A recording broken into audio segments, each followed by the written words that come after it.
Le premier épisode était axé véritablement sur les retrouvailles. Tous les personnages se retrouvaient après nous avoir quittés dans la saison 7. Cette fois-ci, après les retrouvailles, place aux ultimes adieux, où les personnages se disent au revoir à chacun à leur manière, avant le dernier combat contre les marcheurs blancs dans l'épisode 3, la semaine prochaine. Pour ne rien vous cacher, je ne suis pas prêt clairement à cet épisode 3. On va faire comme si j'étais prêt à dire au revoir à tous les personnages, je ne le suis clairement pas. L'épisode 2 pourrait être qualifié des conséquences des nombreuses révélations dans l'épisode 1, c'est tout à fait normal. L'épisode 1 avait axé son arc narratif autour des retrouvailles des personnages, mais aussi des révélations en pagaille, peut-être même parfois un peu brusquantes. Le rythme était saccadé par moments, il était peut-être un petit peu brouillon parfois, et peut-être même trop rapide. L'épisode 2 va beaucoup plus en profondeur dans la psychologie des personnages, et là où justement c'est une force, c'est qu'à l'inverse de l'épisode 1, qui se concentrait uniquement, pratiquement, voire peut-être même exclusivement sur le duo Daenerys-Jon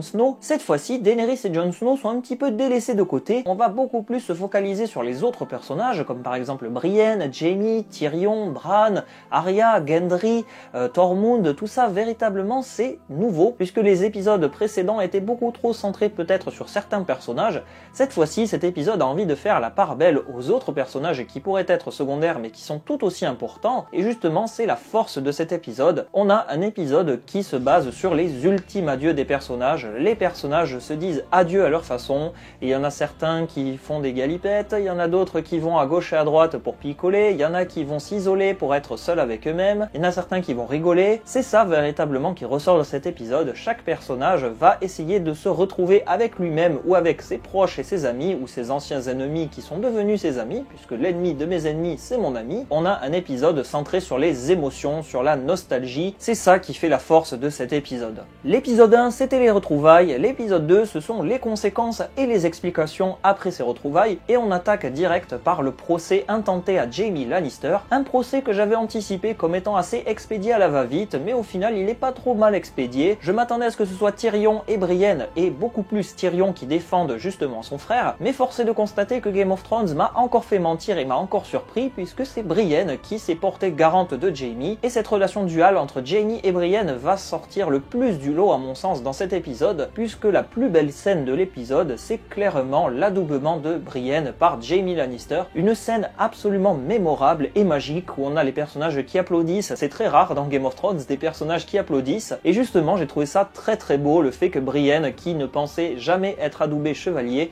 eh bien en fait, elle est adoubée par, entre guillemets, l'un des pires chevaliers peut-être, mais au final, un chevalier qui a fait des erreurs et qui s'est rattrapé avec le temps et avec justement un gros travail sur lui-même, c'est Jaime Lannister. Une séquence mémorable, exceptionnelle, où Brienne met genou à terre devant Jaime en le remerciant à la fin avec un grand sourire. Il y a un jeu de regard très important entre les deux personnages, à tel point que je m'attendais à ce qu'ils se roulent des pelles limite, mais bon, Brienne et Jaime sont dans une relation un petit peu particulière, il y a de la retenue, il y a une espèce de romance un petit peu à l'anglaise, où on se regarde, il y a beaucoup de jeux de regard, où on essaye justement de pas trop aller directement dans le vif du sujet. J'ai trouvé cette scène vraiment émouvante et magnifique, c'était peut-être, comme je vous ai dit tout à l'heure, la séquence la plus émouvante et la plus jolie de l'épisode, celle qui à mon sens se dégage comme étant la séquence la plus forte de cet épisode. Mais cet épisode n'était pas basé qu'autour du couple Jaime et Brienne, il y avait tous les autres couples qui avaient des relations un petit peu différentes, par exemple comme le couple Jorah-Lyanna. Tout le monde s'attendait à ce qu'il y ait une discussion, et je suis très surpris par la tournure de ce dialogue, puisqu'au final Lyanna, un personnage qu'on connaît pour être assez dur, à avoir du caractère, que beaucoup détestent bizarrement depuis la saison 8, alors qu'elle n'a pas changé au niveau caractère, mais bon, on en viendra plus tard. Lyanna, je trouve qu'à la fin, elle souhaite bonne chance à Jorah. C'était une bonne façon, entre guillemets, de dire qu'au final, on peut être dur, on est tous des hommes et des femmes avec des émotions, et ces émotions, il faut parfois les laisser s'exprimer, et c'est ce qui s'exprime le plus dans cette séquence entre Lyanna et Jorah, un ultime adieu avant le dernier combat final contre les marcheurs blancs. Ce qui m'a le plus intrigué, c'est que certains personnages semblaient faire une espèce de quête du rachat, c'est-à-dire qu'ils essayaient un petit peu de racheter leurs fautes commises, comme par exemple Jaime vis-à-vis de Brienne, vis-à-vis des Stark. Il va se mettre carrément sous le commandement de Brienne lors de la bataille, ce qui est très très important, puisque ça veut dire que peut-être potentiellement on assistera au sacrifice de l'un pour sauver l'autre, ou vice versa, ou peut-être les deux, ou peut-être même les deux vont survivre. On a aussi par exemple Sam Tarly qui a envie d'avoir une espèce de dette vis-à-vis de Jeor Mormont, le lord commandant de la garde de nuit quand il était à la garde, et il va donner son épée Corvenin à Jorah Mormont, une séquence que j'ai trouvée vraiment saisissante, puisqu'au final on a aussi une espèce un petit peu de dette qui est payée payé, Sam ne sait pas trop se battre, avoir une épée en acier valyrien pour lui c'est pas vraiment très utile, comme il dit dans la série, il a du mal à la manier, et qui de mieux que Jorah Mormont pour manier cette épée, à mon sens c'est très beau. Et là aussi on a un petit peu les fantômes du passé avec le père de Tarly qui à travers cette épée ressort, et là justement on a Jorah qui dit je vais me battre pour eux en leur nom, et c'est vraiment super, une très belle scène là aussi. Quand je parle des fantômes, il y a un truc qui me saisit le plus, c'est qu'au final j'ai l'impression que cet épisode c'est un petit peu la quête du rachat comme j'ai dit, mais aussi un petit peu les fantômes du passé qui viennent hanter certains personnages qui n'ont pas totalement fait le deuil. Par exemple la séquence de Davos, lorsqu'il donne à manger à la petite fille, elle a une espèce de cicatrice, je sais pas trop si elle était atteinte de la grise écaille, je pense qu'elle a dû être brûlée peut-être. Elle a une espèce de cicatrice qui fait un petit peu penser à Shiren Baratheon, et quand il la voit, il a l'impression d'avoir le fantôme de Shiren Baratheon devant, surtout qu'elle a un petit peu un caractère pareil, c'est-à-dire qu'elle veut être serviable, qu'elle veut se battre, qu'elle veut rendre service,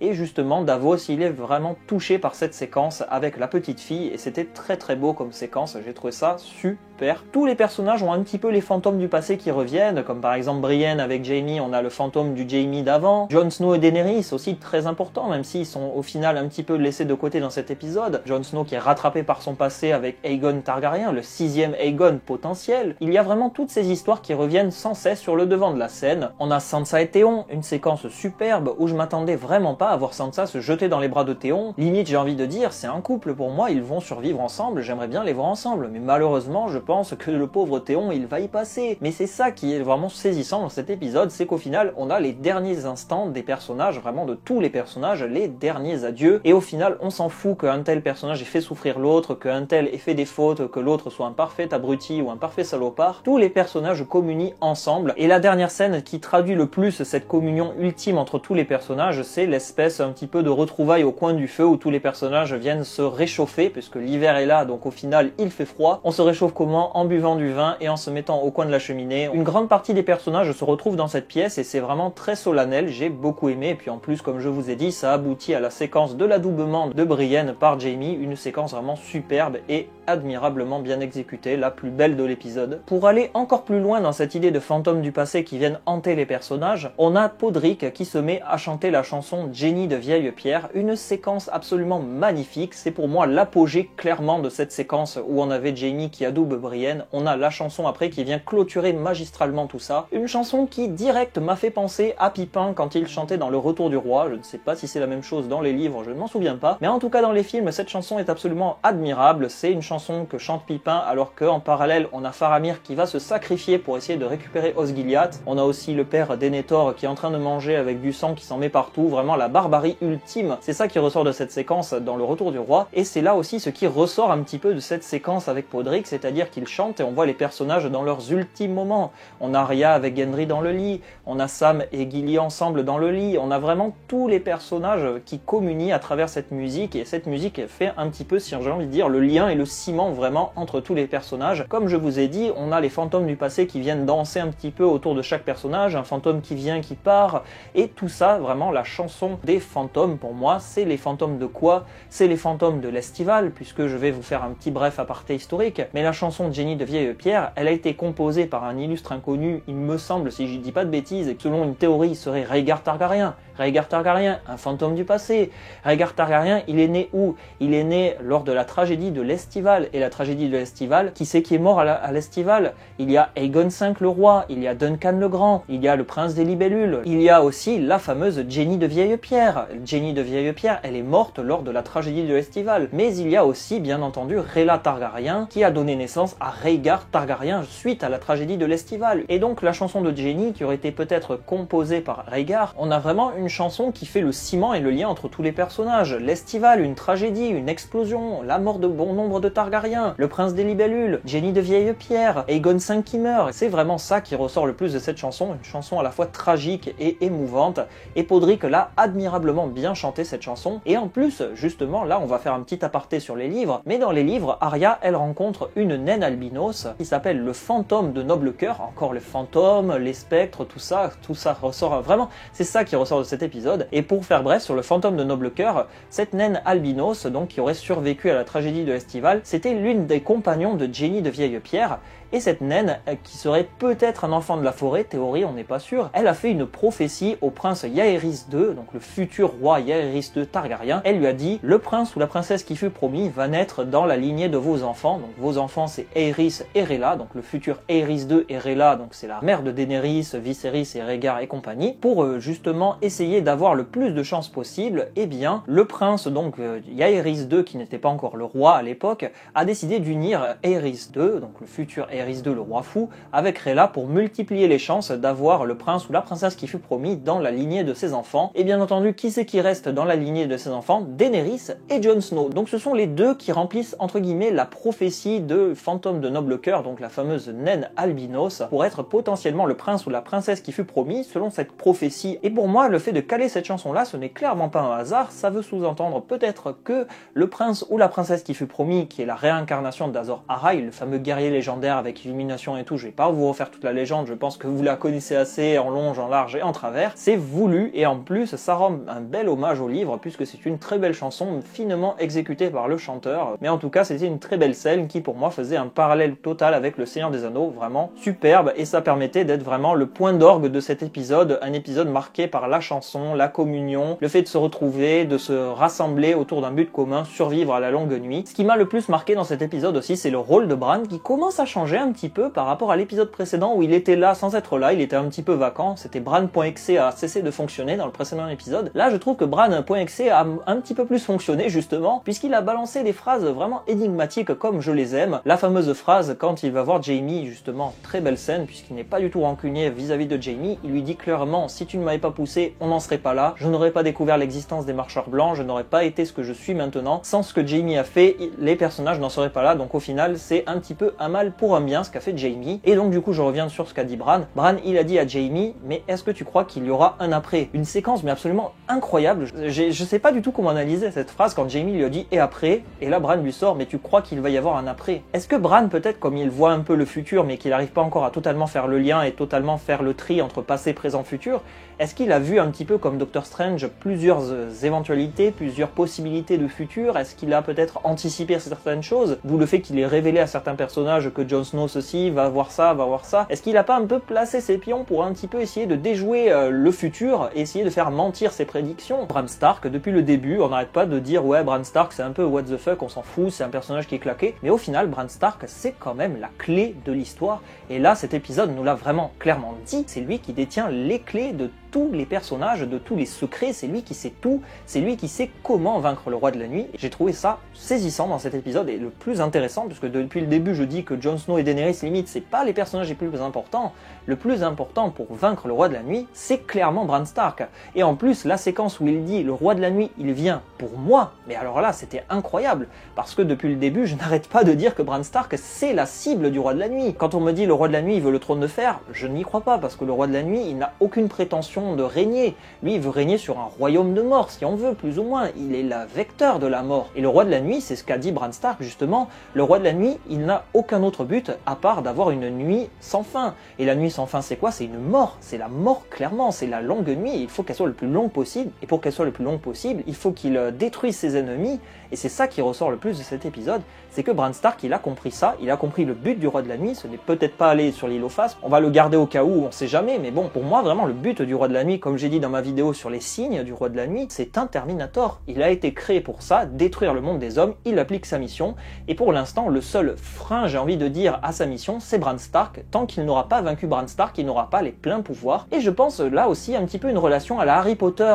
Voldemort, cette espèce de parallèle un petit peu où les personnages passent leur temps à se chercher dans les films, dans les livres aussi, et bien tant que Harry Potter est en vie, Voldemort aura un petit peu une épée de Damoclès au-dessus de la tête, et bien pour moi le roi de la nuit c'est pareil, tant que Bran Stark est en vie, il n'aura pas les pleins pouvoirs et il aura une épée de Damoclès au-dessus de la tête, et ça justement je vous invite à aller voir l'une de mes théories sur Bran Stark et l'ultime sacrifice de Bran Stark, une théorie qui est en train d'éclater complètement puisque tout le monde n'arrête pas de se jeter sur cette vidéo, apparemment elle fait fureur, mais en tout cas j'ai été vraiment surpris par le fait que Bran Stark dit je suis la cible du roi de la nuit, et tous les personnages disent, comme par exemple présente Jon Snow. D'accord, donc c'est Bran Stark la cible du roi de la nuit. On va protéger Bran Stark, on va le mettre dans le bois sacré, puisque le bois sacré c'est normal, il est autour de l'arbre, et autour de l'arbre il aura le plus de puissance magique pour peut-être vaincre le roi de la nuit. Et en plus là je refais un petit peu passer, mais j'ai beaucoup aimé le fait qu'il y ait vraiment l'empreinte du roi de la nuit touchée, la marque vraiment du roi de la nuit, c'est vraiment une marque physique, comme Harry Potter, clairement c'est une malédiction, et au final il est suivi, il est traqué, et le roi de la nuit va le traquer jusqu'au bout, et tant qu'il n'aura pas tué Bran Stark, il n'avancera pas vers son but ultime, détruire le monde des hommes. C'est ça qui ressort vraiment de cet épisode autour de Bran Stark, et j'ai trouvé ça super. Donc du coup je suis très content que Bran Stark ait eu ce rôle un petit peu d'accompagnant et d'explication sur les marcheurs blancs et sur les cibles et sur le but ultime. Ça permet de clarifier les choses. Le roi de la nuit il est pas là pour aller à Dorne pour se tremper les fesses dans les jardins aquatiques, il est là pour une chose, détruire le monde des hommes, c'est tout, point à la ligne. Et sa cible principale c'est Bran Stark, et ça tous les personnages l'ont compris. Et je pense que l'épisode 3 va tourner vraiment autour de ça, c'est-à-dire protéger Bran Stark le temps qu'il arrive à vaincre le roi de la nuit sur un plan magique dans le bois sacré, pendant que les personnages se battent d'un point de vue physique, où tous les personnages vont essayer de gagner du temps pour que Bran Stark parvienne à détruire le roi de la nuit. Ça va être vraiment ça qui va ressortir le plus de cet épisode 3 à mon sens. Donc voilà, un épisode 2 de préparation, de mise en bouche, de remise en question, de communion, des fantômes du passé qui reviennent hanter certains personnages. J'ai trouvé cet épisode réussi au niveau des émotions, c'est peut-être l'un des épisodes les plus forts où il y a beaucoup de personnages réunis en un seul et même lieu. Pas de Cersei justement, j'ai trouvé ça très bien de se concentrer vraiment sur les personnages secondaires et délaisser un petit peu Jon Snow et Daenerys. D'ailleurs, je reviens vite fait. Jon Snow et Daenerys, la révélation, c'est très bien qu'elle arrive maintenant, parce qu'au final, Jon Snow, je sentais que dans l'épisode, il arrêtait pas d'esquiver Daenerys parce qu'il avait un poids en lui, il avait vraiment du mal à accepter son héritage. Et là, il s'est un petit peu délesté de son poids, si on veut, auprès de Daenerys. Il a un petit peu lâché du poids, et du coup, Daenerys, elle pourra se battre en sachant qu'elle n'est pas la seule Targaryen. C'est pas plus mal, parce qu'au final, les personnages se battront peut-être pour un autre but, et on verra bien dans l'épisode 3 s'ils arrivent à s'en sortir ou pas, s'ils arrivent peut-être à vaincre leurs démons et les démons, donc on verra bien tout ça dans l'épisode 3. Mais pour résumer, l'épisode 2, c'était une perle, c'était génial, c'était incroyablement bien exécuté, il y avait beaucoup de rires aussi, étrangement, un épisode de Game of Thrones qui se veut émouvant, il y a des rires, mais des fois le fait d'un petit peu lâcher la pression, quand c'est nerveux, on rigole. Tormund, il était là pour un petit peu charger sur Brienne, j'ai trouvé ça super aussi, donc c'était très très bien. Donc un épisode à la fois émouvant, à la fois touchant, à la fois improbable, à la fois magique, à la fois émouvant, enfin il y avait trop de choses dans cet épisode, c'était vraiment super. Il n'y a pas tant de mystère que ça dans cet épisode, contrairement au dernier avec les spirales, tout ça. Là, maintenant, on sait que fait le roi de la nuit, quel est son but, quelle est sa cible, on connaît la cible, on connaît tout ça. On n'a plus besoin, maintenant, on va se focaliser sur la bataille, et j'espère qu'on aura une bataille digne de Game of Thrones, un truc explosif qui va vraiment nous déchirer. Je ne suis clairement pas prêt à dire au revoir aux personnages, à tous ces personnages. C'était ça, les ultimes adieux, c'était les ultimes adieux de l'épisode 2, l'épisode 3, ça va être un déchirement total, mais il va bien falloir, parce que derrière, il y a toujours Cersei et la compagnie dorée qui attendent sagement leur tour, donc il va falloir vraiment s'en sortir. J'espère aussi qu'on va peut-être enfin voir Mélisandre. D'ailleurs, on a vu Fantôme, c'était très bien, on a vu Fantôme dans 2 petits moments, c'était très rapide, c'était manière de dire il est là, voilà. J'espère qu'on reverra Mélisandre dans l'épisode 3, peut-être, l'ultime sacrifice de Mélisandre, théorie, là aussi, on verra bien. Au niveau des critiques, j'en ai pas tant que ça, parce que cet épisode, il n'y en a pas trop par rapport à l'épisode précédent où il y avait toutes les révélations qui nous étaient balancées comme ça, il y avait certaines choses qui m'avaient pas plu. Je me dis que c'est un petit peu comme par exemple Jaime qui balance Bran du haut de la tour. L'épisode 1 c'était les défauts, un mal pour un bien, parce que l'épisode 2 est très réussi, donc au final je délaisse totalement mes critiques de l'épisode 1. Il était très bien puisque l'épisode 2 a totalement balayé tout ça, c'était parfait. Donc je suis prêt pour l'épisode 3 la semaine prochaine, ça va péter dans tous les sens, ça va crever dans tous les sens, on va chialer, je sens qu'on va pas s'en sortir. Enfin bref, merci beaucoup d'avoir regardé cette vidéo, j'espère qu'elle vous a plu. Comme d'habitude, si jamais le t-shirt vous a plu, vous avez le lien dans la description avec un code promotionnel. Voilà, c'était tout ce que j'avais à vous dire, merci beaucoup de m'avoir regardé jusqu'au bout, et à la prochaine, salut!